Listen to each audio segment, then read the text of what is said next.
आप देख रहे हैं एसडीएम न्यूज़। मैं हूं रियाद अंसारी। इस वक्त मैं महाराष्ट्र के तारीखी शहर औरंगाबाद से बात कर रहा हूं। आज हमने 2 रोज़ पहले देखे कि वार्ड ड्रा हो चुका। अपने अपने वार्ड के अंदर जो इच्छुक उम्मीदवार हैं वो आज मैदान में हैं और आप स्क्रीन पे देख रहे हैं कि एमआईएम के बेबाक प्रवक्ता और उनकी पूरी टीम आज मेरे साथ मौजूद है। आज इंटरव्यू लेने का एक मकसद है कि आज शहर में इस बात के चर्चे हैं प्रभाग के कारण कि ओ बो को डो, ये क्या मामला है, वोट कैसे दिए जाएंगे, वोट को कैसे देना चाहिए, ये तमाम बारीकियां हम आपके सामने लाने वाले हैं ताकि आम जनता के समझ में आसान हो जाए कि हमें वोट किस प्रकार से देना है। चलिए शुरुआत करते हैं। सर, सबसे पहले हमारे चैनल में आपको स्वागत है, आपको मुबारक। बहुत बहुत आपका त्यौहार, आपका जश्न के दिन आ चुका, त्यौहार इलेक्शन की। बहुत बहुत शुक्रिया, बहुत बहुत शुक्रिया। सर, ये ओ बो को डो, ये कैसे रहेंगे इसका मामला? देखिए, टोटल 29 प्रभाग बनाए गए और एक प्रभाग के अंदर 4 वार्ड तयन किए गए। उसी के अंदर आप जो है तो अ ब क डो, अब आपके लिए अ भी है, ब भी है, क भी है, डो भी है, लेकिन एक ही प्रभाग के अंदर है। अ भी बोले तो एक ही प्रभाग, बो भी बोले तो एक ही प्रभाग, डो भी बोले तो एक ही प्रभाग और को भी बोले तो एक ही प्रभाग। अब आप किस जिम्मे में इलेक्शन लड़ना चाह रहे हैं? अब ओ को अगर इन्होंने रिजर्व कर दिया है तो फिर आपको जो है तो ओबीसी से भरना पड़ेगा। अगर एससी के लिए रिजर्व किया है तो आपको उसमें भरना पड़ेगा। महिलाओं के लिए किया गया तो आपको महिलाओं से भरना पड़ेगा। लेकिन पूरे जोन के अंदर आप जो है तो पूरे प्रभाग में आपकी कोई हद तयन नहीं की गई कि भाई ओ वाला यहाँ तक, बो वाला वहाँ तक, सो वाला वहाँ तक, ऐसा कुछ भी तयन नहीं किया गया। आप ये समझ लो कि कॉर्पोरेशन ने जिस तरीके का नियोजन किया है, अब एक वार्ड के अंदर से 4 ले रहे हैं आप, उनकी हदबंदी नहीं की तो आप वार्डों की बंदी कर रहे हैं या हशर का मैदान बना रहे हैं। तो ये हदबंदी होना ज़रूरी था जो कॉर्पोरेशन की तरफ से नहीं की गई। सर, सवाल ये है कि मान लो ओ, आपने ओ से फॉर्म भरा तो जनता कौन से ओ वाले वोट देंगे कि बाकी कैसा देंगे? देखिए, जनता को जब वोट देने का वक्त आएगा, जब आप पोलिंग बूथ में जाएंगे तो खुला लिखा हुआ रहेगा, मतलब प्रभाग 3 का अ, उसका ब, उसका क, उसका डो। एक ही बूथ के अंदर 4 मशीनें रहेंगी। आपको अ में किसको डालना है उसको वोट डालिए, बो में किसको डालना है आप उसको वोट डालिए, क में किसको डालना है डालिए और डो में किसको डालना है डालिए। सर, मेरा सवाल ये है कि मान लीजिए अगर आपने ओ से फॉर्म भरा तो ब वाला भी आपको वोट दे सकता? नहीं, आपको 4 ही वोट देना है ना, आपको कंपलसरी है 4 वोट देना। आपकी इच्छा के ऊपर है, आप 2 को दो, बाद में 2 को देना चाहते नहीं चाहते, 3 को देना चाहते, 4 को देना चाहते, ए में आप फलाने को देना चाह रहे थे, बो में किसको देना चाह रहे थे, सो में किसको देना चाह रहे। आपको 4 वोट डालने की इख्तियारत इसके अंदर है और चुनके भी प्रभाग से 4 ही कारपोरेटर हैं। मान लीजिए अगर आप खड़े हुए तो क्या 4 वोट आपको दे सकते वन टाइम में? नहीं, वन टाइम में नहीं दे सकते। एक ही अगर मैंने बो से भरा तो एक ही बार मशीन का बगर बजेगा ना, बजर बजेगा। अच्छा, 4 बार तो नहीं बजेगा जी। तो एक ही वोट देंगे, एक मशीन में एक ही वोट गिरेगा। सर, अब आ जाते हैं चुनाव की तरफ। अब आप हलचल हो शुरू की है, आपके वार्ड की सूरत हाल क्या है? आप अपनी वजाहत कर दो फिलहाल। नहीं, मेरे वार्ड में कैसा हुआ और आप कहाँ से चुनाव लड़ने? नहीं, देखिए, मेरे वार्ड जो है वार्ड नंबर प्रभाग नंबर 6 है जी। उसके अंदर 2 महिला जनरल जी, उसके अंदर 1 जेंट्स जनरल जी, और उसके अंदर 1 जेंट्स ओबीसी जी, ऐसे 4 होने वाले जी। अब उसके अंदर इच्छुक उम्मीदवारों को, अब जिनको महिलाओं को खड़े करना है वो महिलाओं को खड़े कर सकते हैं, जिनको ओपन में लड़ना है वो ओपन में लड़ सकते हैं, जिनको ओबीसी में लड़ना है ओबीसी में लड़ सकते। आएंगे 4 ही चुन के। तो यानी कि आपके घर में दो हो सकते उम्मीदवार से, वो हिसाब से देखा नहीं, पार्टी तय करेंगे। हो सकता है आप और मैं कौन तय करते? ख्याल तो बहुत अच्छा, मैं तो चाहूँगा सब कुछ मेरे को मिल जाना, लेकिन पार्टी तय करती है। सर, एक सवाल ये है, मैदान में तो आ गए लेकिन अब शहर स्मार्ट बन रहा है, काफ़ी काम रुके हुए हैं।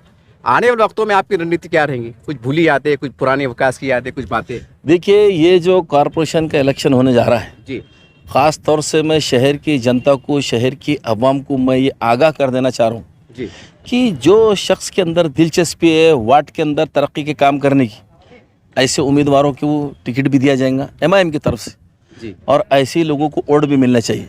देखिए, बहुत से मनचले भी उम्मीदवार रहेंगे जी, जो माहौल को भी ख़राब करने के मकसद से आएंगे, जिनका मकसद इलेक्शन जीतने वालों को हराना रहता है। मैं इस इलेक्शन की सबसे अहम बात बता देता हूँ। लोग बहुत बड़े बड़े बुलंदबान दावे करते हैं, वो इतने पैसे खर्चा करने वाले, वो इतने पैसे खर्चा करने वाले। भैया, वहाँ क्या कारोबार करने जा रहे हैं? क्या पैसे डाल रहे तो लाएंगे कहाँ से और निकालेंगे कहाँ से? आज कॉरपोरेशन की सूरत हाल ये है कि 820 करोड़ रुपए का कॉरपोरेशन ने लोन उठाया हुआ है जी। सबसे अहम बात है ये, 820 करोड़ रुपए का लोन उठाया हुआ है, जिसका हर महीने को 10 करोड़ के लगभग इंस्टॉलमेंट जा रहा है जी।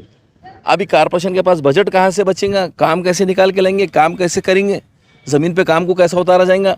पानी की योजना को शहर तक लाना है, शहर वासियों को पानी की, नागरिकों को पानी पहुंचाने के वास्ते जो कॉरपोरेशन का शेयर था उसके लिए पैसे नहीं थे, इसलिए कॉरपोरेशन की प्रॉपर्टीज़ को मॉर्गेज करके 820 करोड़ रुपए लिए गए लोन के ऊपर, जिसका इंस्टॉलमेंट इतना हेवी है।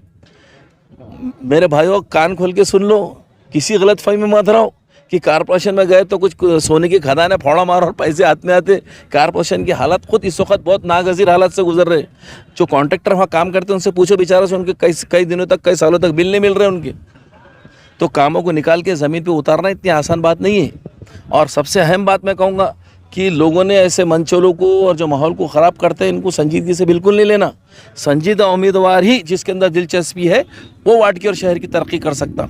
और अभी एक नया DPR इस शहर की तरक्की के लिए बनाया गया है जी, जो 250 से 300 करोड़ रुपए का DPR है। वो DPR अगर लागू होता है उसके लिए बजट आता है सेंट्रल गवर्नमेंट, स्टेट गवर्नमेंट से, और अगर शहर के अंदर उस DPR को लागू किया जाता है और उसके ऊपर काम किया जाता है तो मेरा ये शहर बहुत स्मार्ट बनने जा रहा है। ऐसे DPR जी श्रीकांत साहब, कमिश्नर साहब ने तैयार किए। लेकिन उसके बाद भी मैं बार बार आपसे कहूँगा कि किसी गलत फहमी मत रहो। दिखाने को 1000 करोड़ का बजट कॉरपोरेशन का है, लेकिन 800 करोड़ रुपए का तुमने ऑलरेडी लोन लिया हुआ है। अभी तुमको वही निपटना है, फिर तुम्हारे एम्प्लॉयमेंट की पगार देना है, तुमको तरक्की के काम करना है। आसमान पे से पैसे आएंगे क्या?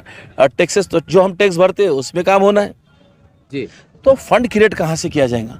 स्टेट गवर्नमेंट से, सेंट्रल गवर्नमेंट से, और कौन कौन सी योजनाओं से। और दूसरी बात कि ऐसे उम्मीदवारों को टिकट भी दिया जाएगा और चुन के भी लाया जाएगा जिनके अंदर इखलास के साथ काम करेंगे, वाकई में दयानतदारी से काम करेंगे और शहर की तरक्की के काम करेंगे। ये मैसेज लोगों तक पहुंचना बहुत ज़रूरी है सर। लेकिन हो सकता है आपके विरोधी कह सकते हैं या कुछ देखने वाले कमेंट करेंगे कि अरे भाई आप ऐसा बोल रहे थे, फिर आप क्यों चुनाव लड़ रहे? नहीं तो हमको इतनी बात मालूम है ना कि भाई जब कारपोरेशन ये ली है, ये भी सवाल उठाया जाएगा ना हाउस पे खड़े रहेंगे कि बस 820 करोड़ रुपए लिए तो स्टेट गवर्नमेंट से पैसे क्यों नहीं लिए गए? आप इसका फंड इतना अगर भर देंगे तो ज़मीन पर तरक्की काम कैसे? ये सब टेक्निकल बातें हैं। ऐसे बात करने वाले लोगों को भेजना पड़ेगा वहाँ। आप बात कर रहे हैं? नहीं, मैं तो कह रहा हूँ, मैंने मेरे से बहुत लोग काबिल पड़े हुए, ज़रूरी है मैं हूँ, हमसे भी कई काबिल लोग पड़े वो सामने आएंगे तो उनकी जब क़यादाना सलाहियतें सामने आएंगी तो शहर में तरक्की का। मेरा कहने का मतलब ये कि ऐसे नागज़ीर हालत में फ़ंड क्रिएट करना है और फिर ज़मीन पे काम उतारना है। सर, आज के बहुत से अखबारात में ये बात छपी है कि कांग्रेस की, वंचित की बहुत सी युति की बातें चल रही है, क्योंकि आप इमाम के प्रवक्ता है, आपकी राय भी बड़ी अहमियत की हामिल होती है मीटिंग के अंदर।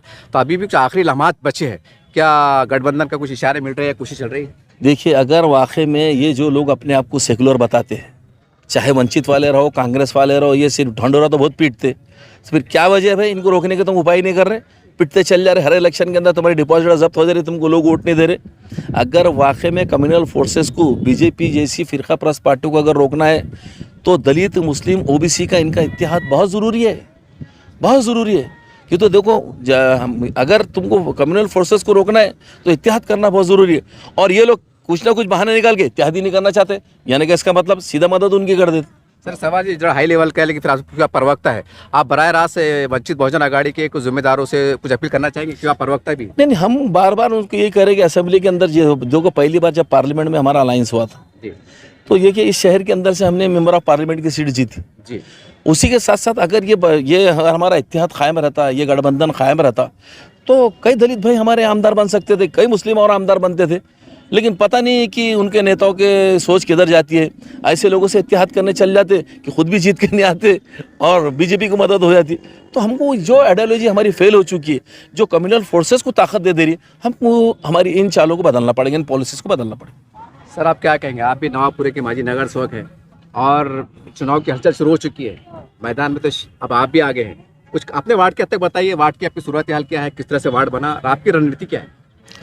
देखिए, 2015 में पहली बारी जब महानगर पालिका में आए थे, जब पार्टी ने हमको टिकट दिया था, और अल्लाह का बड़ा करम एहसान है कि वो पार्टी की से हम चुन के आए, लोगों ने हम पे एतमाद किया और लोगों के एतमाद पे हम खरा भी उतरे। दूसरी बात ये है, मेरे वार्ड का भी प्रभाग क्रमांक 14 की सूरत हाल ये है कि एक ओबीसी जेंट्स है, एक ओबीसी महिला है, एक ओपन जेंट्स और एक ओपन लेडीज़ है। अब पार्टी का जो भी निर्णय रहेगा, पार्टी जहाँ से भी लड़ाना चाहेंगी, जो भी निर्णय रहेगा वो निर्णय पे हम कायम रहेंगे इंशाल्लाह। मतलब आपकी तैयारी पूरी है? तैयारी तो हर किसी की रहती है, पर पार्टी के भी कोई आदेश रहते हैं, पार्टी के भी कोई उसूल रहते हैं। पार्टी चाहेंगी तो लड़ेंगे, नहीं चाहेंगी तो नहीं लड़ेंगे। देखिए इस तरह से हमने इमाम के प्रवक्ता आरिफ हुसैन साहब से मुलाकात की। मुलाकात करने का सबसे बड़ा जो मकसद था वो था अबकोडो। शायद ये वीडियो देखने के बाद तस्वीर साफ हो चुकी होंगी कि हमको वोट किस तरह से देना है। ये एक बात बहुत अहमियत की हामिल थी। और दूसरी बात क्योंकि प्रवक्ता है और आजकल गठबंधन का दौर चल रहा है, मैंने फिर भी आखिरी लम्हात पे पूछ ही लिया हूँ कि साहब वंचित बहुजन आघाड़ी या कोई सेकुलर पार्टी से आपका कुछ अलायंस होने जा रहा है या कोई बातचीत चालू है। साहब ने खुला तौर से कहा है कि देखिए हम तो तैयार हैं। अब देखिए तस्वीर पूरी साफ है, आप जरा बैठिए, बात कीजिए। अगर सच में अगर फिरका परस्त ताकतों को रोकना चाहते हैं तो, वरना जनता खूब देख रही है दिल में क्या है, पर्दे के पीछे क्या है, अंदर क्या है। ये जनता जनार्दन साहब व्हाट्सएप फेसबुक का ज़माना है, अब कोई बात छुप नहीं सकती और किसी को बेवकूफ़ बनाया जा नहीं सकता। प्रवक्ता है, बड़े जिम्मेदार शख्स है, वो खुले तौर से कह दिया है कि राह खुली, दरवाजे खुले। अब तय आपको करना है कि हमें शहर को कहाँ ले जाना है। इससे ज़्यादा मैं कुछ नहीं कहूँगा कि आने वाले लम्हात बड़े नाजुक होने वाले हैं। देखते रहिए आप एसडीएम न्यूज़ चैनल। जय हिंद, जय महाराष्ट्र।